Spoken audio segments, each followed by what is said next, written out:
আসসালামু আলাইকুম। Welcome back to another video. যে কোনো বিপদের সময় একে অপরের সঙ্গে থাকা, পবিত্র বিবাহর মাধ্যমে চিরদিন একে অন্যের সাথে থাকার শপথ নেওয়াকে স্বামী স্ত্রীর সম্পর্ক বলে। কিন্তু এত সুন্দর সম্পর্কও কোনো ছোট কারণে খারাপ হতে পারে। আজ এই ভিডিওতে এমন কিছু কথা আপনাদের সাথে শেয়ার করতে যাচ্ছি যাতে করে আপনার স্বামী আপনাকে ভ্যালু দিবে ও সম্মান করবে।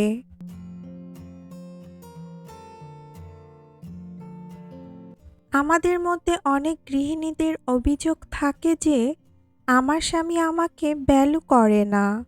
আমি তো আমার স্বামীকে সম্মান করি, সেবা করি, কিন্তু সে আমাকে খেয়াল করে দেখেও না। স্বামী ফ্রি টাইমে মোবাইল দেখে বা ফ্রেন্ডের সাথে কথা বলতে পছন্দ করে, আমার সাথে না। নিজের স্ত্রী থাকা সত্ত্বেও স্বামী অন্য মেয়েদের সাথে সম্পর্ক করে। তো এরকম অবস্থায় কি করা যায়? আজ এসব সমস্যার সমাধানই আপনাদের কাছে বলবো।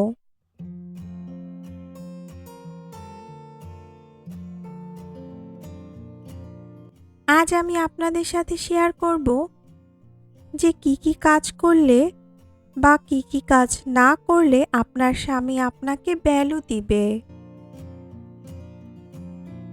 যে কোনো সমস্যা ও পরিস্থিতিতে আপনি আপনার স্বামী সম্পর্কে পজিটিভ ভাববেন। অনেকবার দেখা যায় অন্যের মুখে তার স্বামীর সম্পর্কে খারাপ কথা শুনে নিজের স্বামীর প্রতি খারাপ চিন্তার শুরু হয়। যেমন ধরেন, আপনার স্বামী কাজ থেকে দেরি করে বাসায় আসে, তখন আপনার মাথায় সবার প্রথম এই প্রশ্ন আসবে যে এত রাত পর্যন্ত এ ব্যক্তি কোথায় ছিল। আবার আপনার স্বামী তার কোনো ফ্রেন্ডের সাথে যদি হেসে হেসে কথা বলে, তখন আপনার মনে হবে জানি না এ কার সাথে কথা বলছে। এরকম আরও কত খারাপ চিন্তা আপনার মাথায় ঘুরপাক খাবে। এরপর কি? এরপর আপনি লেগে যাবেন এসব কিছু প্রমাণ করার কাজে। এতে অযথা আপনার জীবনের মূল্যবান সময় নষ্ট হবে।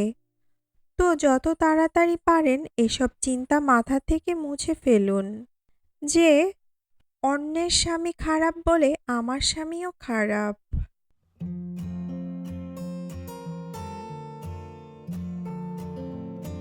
নিজের প্রতি সচেতন থাকবেন। আপনার কদর সবাই তখনই করবে যখন নিজের যত্ন করবেন। আপনি যদি নিজের খেয়াল না রাখেন, তবে কিভাবে আপনি আশা করেন যে অন্যজন আপনার খেয়াল রাখবে, আপনাকে ভালোবাসবে, কেয়ার করবে?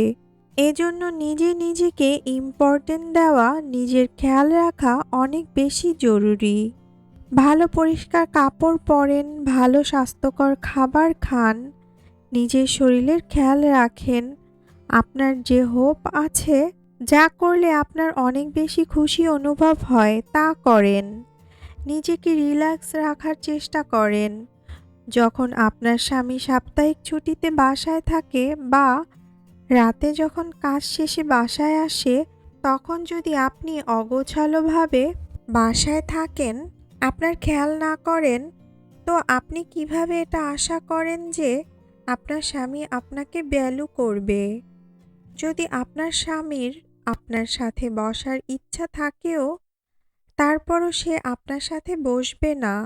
কারণ এটা পুরুষদের বৈশিষ্ট্য যে ওরা সুন্দর গোছানো মহিলাদের পছন্দ করে। এজন্য আপনি পুরো দিন থেকে আধা ঘন্টা বের করে নিজের যত্ন নেওয়া শুরু করেন।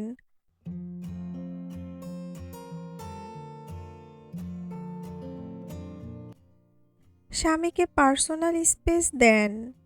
কাজ শেষে স্বামী যখন বাসায় আসে, তখন তাকে পার্সোনাল স্পেস দিবেন। অনেক ঘরের লড়াই ঝগড়ার কারণ এটা যে যখন হাজবেন্ড ঘরে আসে, তাকে ফ্রেশ হওয়ার সুযোগও দেওয়া হয় না। মহিলারা সারাদিনের সব প্রবলেম তাকে বলা শুরু করে। যদি জয়েন্ট ফ্যামিলির হয়, তবে বলা শুরু, আপনার মা বা বোন আমাকে এসব কথা শুনিয়েছে, আর যদি একা থাকে তবে এটা নেই, ওটা শেষ হয়ে গেছে, বাচ্চারা এটা করেছে, ওটা করেছে, এত সমস্যা তার সামনে বলা। সে যে ২ মিনিট রেস্ট করবে শান্তি করে, তার উপায় নেই। তো সেই ব্যক্তি শান্তি কোথায় খুঁজবে? তখনই সে হয়তো বাহিরে যাবে বা মোবাইল নিয়ে এক সাইডে বসে পড়বে। তো যখন আপনার স্বামী কাজ শেষ করে বাসায় আসবে বা ছুটির দিনে বাসায় থাকবে, তখন তাকে কিছুটা সময় একা থাকতে দিবেন। যখন সে রিল্যাক্স হবে, তো সে নিজে থেকেই আপনার কাছে আসবে।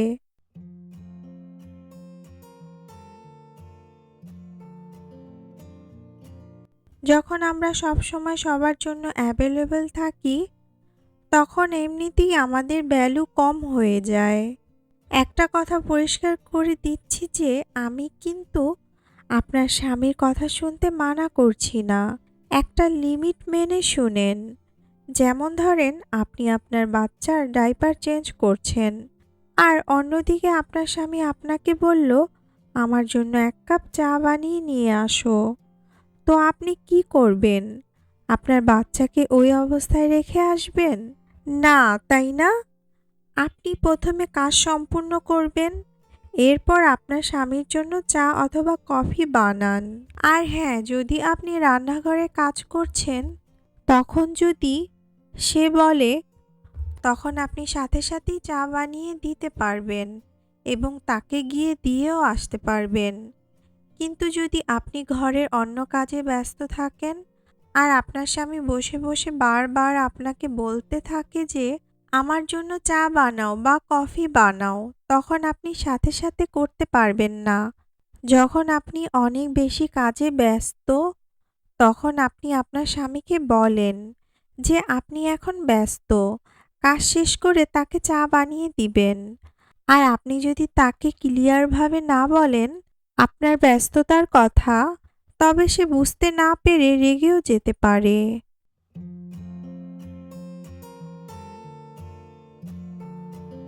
বিয়ের আগে একজন পুরুষ তার ফ্যামিলি অর্থাৎ তার মা বাবা ভাই বোনের সাথে থাকে। আর বিয়ের পর এটা আশা করবেন না যে সে শুধু আপনার সাথে থাকবে।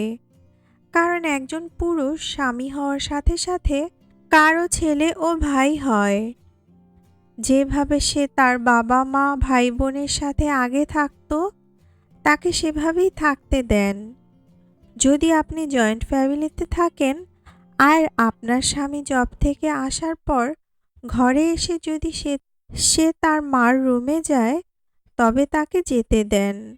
কারণ সে তার ছেলে। আপনাকে বিয়ে করার আগে সে তার মায়ের কাছেই যেত। আবার যদি কিছু সময় তার ভাই বোনের সাথে বসে, তবে তাকে সেখানে থাকতে দেন। তাকে টোন করে বলবেন না যে আমার জন্য আপনার তো কোনো সময় নেই, শুধু আপনার মা ভাই বোনের জন্য সময় হয়। দেখেন, এ কথার ধারাই আপনি আপনার সম্পর্ককে ড্যামেজ করছেন। আজ এ ব্লগে আমি যা যা আপনাদের সাথে শেয়ার করলাম, যদি মনে হয় কোনো একটা আপনি আপনার লাইফে অ্যাপ্লাই করতে পারবেন, তো অবশ্যই করেন।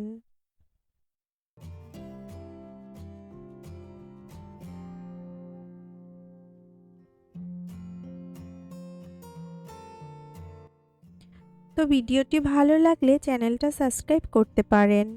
সবাই ভালো থাকবেন। আল্লাহ হাফেজ।